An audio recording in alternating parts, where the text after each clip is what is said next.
So, i-off ko na kasi luto na ang aking tinulang tuna na buntot. I-off ko na rin dito.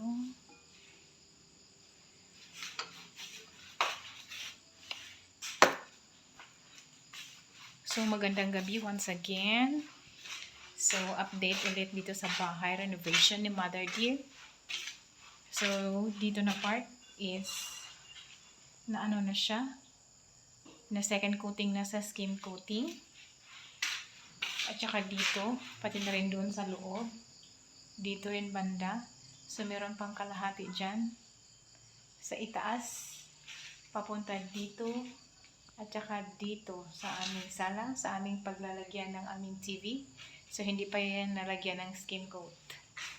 At dito, nalagyan na rin niya ng skim coat na double wall na niya. Na double skim coating na niya. Pero doon sa itaas, hindi pa rin. So, as usual, ongoing pa rin ang paglagay ng skim coating. Pero dito naman, malapit sa aming CR at saka sa kusina. So, okay na yan. Yan, banda doon sa harapan ng aming hagdanan. So, ayan, hindi pa naikabit ang footstep ladder na plyboard. Kasi tinanggal niya. Kasi bukas, sa ilalim siya ng hagdanan, maglagay ng skim coat. At least, first coating lang. Kasi hindi naman siya masyadong makita. Kasi pag hindi naman siya lagyan ng skim coat, klaro talaga ang color na green. O, diba? Pag pangmalayuan kang tumingin doon sa hagdanan, so, makikita talaga ang kulay green na luma. Okay? So, tapos itong bintana na see-through doon sa aming kusina, tatanggalin din ito kasi luma na kasi siya. Oh. So, ayan. Brown na ang color instead of crystal clear, parang ganun na kulay or white. Diba? Oh. Tingnan mo naman ang ano ng ating lips. So, ayan. So, tingnan mo naman ang aming plyboard na footstep dito sa aming hagdanan na puno talaga siya ng mga kalat na skim coat. So, didikit kasi siya. So, tinanggal ko siya. Pero, meron pa rin mga stain hanggang doon sa itaas. So, mag-search muna ako kung ano ang dapat gawin dyan para malinis pa rin tingnan ang aming hagdanan na plyboard. Or, baka lalagyan namin yan ng vinyl or saka na yan anuhin namin. Basta mag-research muna ako kung ano ang mas bagay na ilagay doon para matakpan naman yung mga stain sa skim coat at saka sa mga ano na mga pintura. So, ayan. So, as you can see dito sa bahay, so, nandito pa rin ang aming damba para gamitan ng aming panday pag nandun na siya sa itaas na level sa paglagay ng skim coat.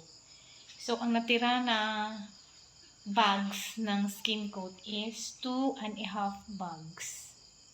So, ang nagamit na ng aming panday na skim coat is 6, 6, 7, 8. Kasi 8 bags lahat ang nabili namin. 5.5 bags ang na gamit na ilagay na dito sa loob ng bahay for skim coating. So, dumaan na ang aming electrician. So, mamayang konti pupunta na yan dito kasi patuloy pa rin ang kanyang trabaho dito sa loob ng bahay sa paglagay ng mga proper wiring connection dito sa aming bahay. So, dito naman, baka ito rin isa na tatrabahuin ngayon ng aming electrician. Ilipat na talaga niya yung luma naming kwentador or plangka dito sa aming bago na breaker. So, ayan. Ayan. So, hopefully, matapos na ngayong week na to ang paglagay ng wirings. Tapos, pagkatapos, doon na naman sila sa itaas ng bahay wiring connection ang aming electrician. So, hopefully, ngayon na week na to is matapos na talaga nilang malagyan ng proper connection ng electricity dito sa loob ng bahay. So, ayan. So, ayan, si mother ang ito yung tinanim ni mother. Ito yung tanim namin doon sa labas ng aming bahay. O, di ba, madilim na.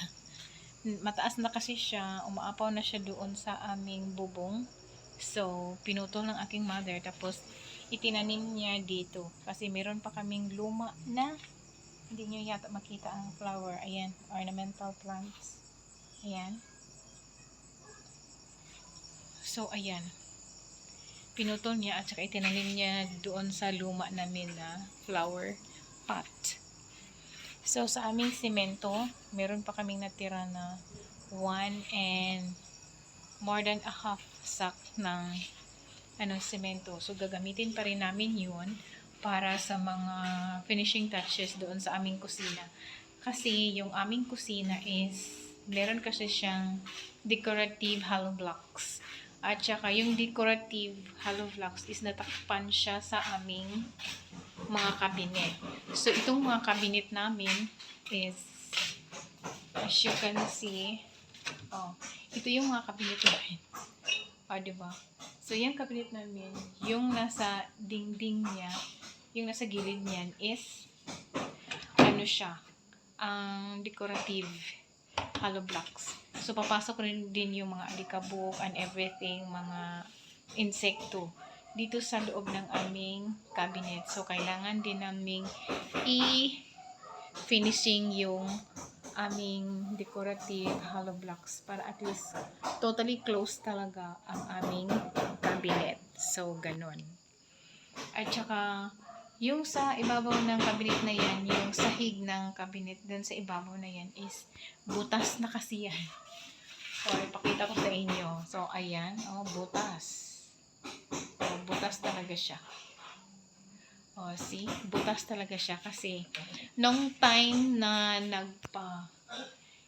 pina-renovate namin yung bubong dito sa bahay is doon kasi sila nagmasa. So, pinataas nila yan, ang dingding na yan, yung white na dingding hollow blocks na yan, is, yan yung bagong renovation, mga 3 years ago. Kasi pinalitan namin ang lahat ng mga yero sa buong bahay. At saka pinaakyat namin pataas para gawa pa kami ng palapag, which is now for renovation. So, ganon. So, ayan. So, kaya ayun. So, isa rin ito na ipa-repair pa namin. At saka, ito rin aming pintuan dito sa aming kusina. Kasi, luma na talaga siya. Tingnan nyo naman. Diba? Pinipinturahan lang namin siya para magandang tingnan. So, kaya hindi rin ako masyadong nag-arrange properly dito sa aming kusina kasi I'm sure na babalik din kami sa mga kalat-kalat dito sa loob ng kusina kasi i-renovate pa talaga siya. So, ganun. Marami pa talagang i-renovate dito sa loob ng bahay ng aking mother pero dahan-dahan lang talaga. Kasi, naman, budget and everything, char. So, tingnan mo naman ang aming sahig, guys. Diba? So, na-flooringan na talaga siya, pero yung kalat naman nadagdagan na naman ang mga kalat or mga stain dito sa aming floor, sahig. Diba? Super duper. Ang dami talagang mga nahulog na mga skin coat. Diba? Hindi talaga yan maiiwasan kahit tapos madumi pa. So, hindi naman siya pwedeng ibalik doon sa paglalagyan ng skim coat kasi madudumihan or malalagyan ng mga tiny particles na mga semento. So, ganon. So, itapon talaga siya. So, ganon. Diba? So, ayan. So, yun muna ang update dito sa bahay ni Mother Dear. Mag-isa lang talaga ako dito ngayon sa bahay, guys, kasi yung dalawa kong anak hindi pa dumating from school. So, nandun pa sila kasi yung isa kong anak is first year college na, yung eldest ko. Tapos, yung youngest ko naman is grade 12. Tapos, meron pa silang activities sa school. Pero, sabi naman niya, nag-text siya sa akin na after daw sa activity niya sa school is pupunta pa daw sila kung saan-saan gagala kasama ng kanyang mga kaibigan. Kasi alam mo naman, mga display of the mga Christmas lights dito sa aming lugar, o di ba? Kahit saan naman na lugar, meron naman talagang mga display ng mga Christmas lights and everything. So alam mo naman ang mga kabataan, o di ba? Gagala-gala din pag may time. So ayun. So ayan. So nakatiwangwang pa rin ang aming mga sofa. Super duper na talaga ang mga alikabok ng aming sofa dito, guys. So itong sofa namin, guys, is mga 6 years na itong mga sofa namin na pina-renovate. Ano tawag doon? Upholstery na namin. Pina-upholster namin. Kasi luma kasi ito. Tapos ganito din ang mga nangyari. Mayroon ng mga ano and everything. So kailangan din namin palitan ng foam. O diba? So ayan. So ganun ang update. So meron pang isa dito na hindi siya na ay sandali, o diba? May mga butas-butas na talaga siya. So, ganon. So, dumating na ang aking eldest daughter. Oh, so, ayan.